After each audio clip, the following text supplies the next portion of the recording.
первом гноме, ступившем на континент, было сложено множество песен и рассказано множество историй. Вы можете подумать, что некоторые из этих историй были преувеличены, и возможно вы будете правы, поскольку барды-гномы известны тем, что добавляли немного изюминки в свои композиции. Но по правде говоря, история Фаркона Железнобородого не имеет себе равных. Его происхождение остается загадкой, но все истории сходятся на том, что он был первым гномом, поселившимся в Дваромане. О его способностях ковки ходили легенды, и даже поговаривали, что он добавлял в свои творения немного магии, дабы сделать их уникальными.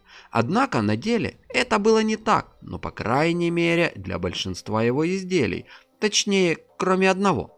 Его шедевром и в то же время самым ценным имуществом был молот, который он выковал собственными руками в дань уважения гномьим богам. Он провел бесчисленные часы, полируя твердый материал, пока тот не стал гладким и блестящим, вырезая на нем драгоценные руны и создавая мощную рукоять. Он вложил в него столько сил, любви, крови и пота, что сами боги, довольные результатом, позволили Фаркону вселить в него свою душу и даровали ему благословение.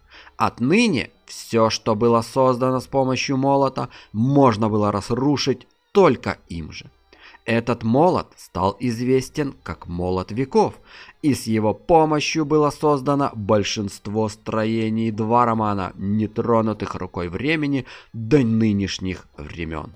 Его легендарные способности стали настолько известны, что к Фаркону обратились за помощью маги далекого города Линерия. Они умоляли его прийти и помочь им в поимке злого существа, опустошающего их земли и уничтожающего их население. Фаркон согласился покинуть Двароман и пересечь огромный океан, дабы оказать свою помощь. Но он даже не догадывался о том, что это будет последний раз, когда он почувствует жар своей кузницы и полюбуется сокровищницами своего любимого города. Существует множество сказаний о том, что именно произошло в тот самый роковой день.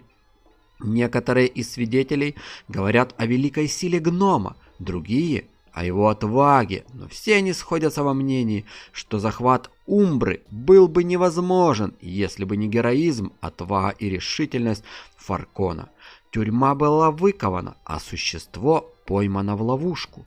Но для полного сдерживания могущественного существа Фаркон принес высшую жертву. Он использовал силу, собранную в молоте, дабы запечатать Умбру навсегда, зная, что это будет означать его собственную погибель. После этой битвы Фаркон отправился в свое последнее путешествие, в свой последний путь по землям Линерии, пока не испустил последний вздох на пустынных берегах. В честь его памяти вокруг его могилы был построен город, где был выставлен молот веков, дабы все помнили, что в этих местах покоится настоящий герой. Но на этом, друзья, история города Хаммерхолда, самого молота и могущественного существа Умбры не заканчивается. С появлением этой истории лорда Малагара все только начинается. Пылающая ненависть поднялась из его почерневшего сердца, угрожая поглотить его целиком. Кровь закипала в жилах от ярости. Его спаситель, его учитель пропал. Везнан потерпел поражение, и теперь он снова остался один. Воспоминания из далекого прошлого пронеслись в его голове. Времена, когда ценность его жизни была не дороже, чем жизнь раба, подставка для ног, на которую может наступить каждый желающий руководитель. Он всегда знал, что он лучше их всех, что ему суждено совершать великие дела за пределами холодных стен темного и заплесневелого кабинета, в котором он гнил годами.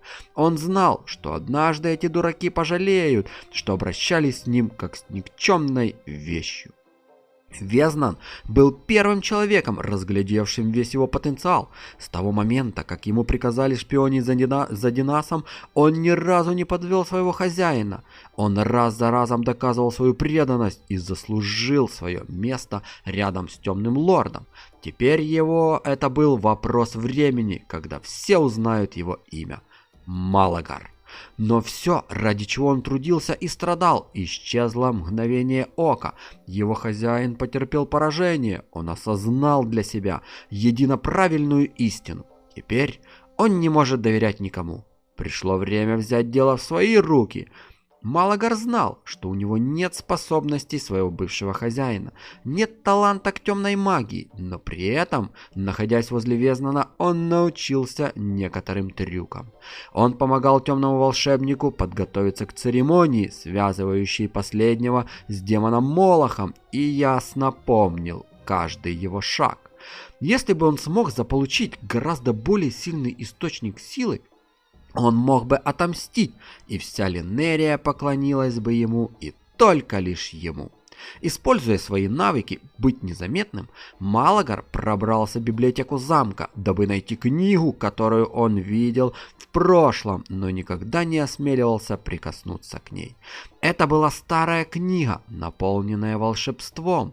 Той ночью он узнал о могущественной сущности, которая практически опустошила Линерию. Богоподобное существо, изгнанное и запертое в ловушке с помощью давно забытого типа магии, которую могли даровать только лишь боги. Он осознал, что нашел то, в чем так отчаянно нуждался. Его месть будет сладка и беспощадна. Он будет посвящать каждую минуту каждого дня сбору артефактов, необходимых для освобождения этого существа.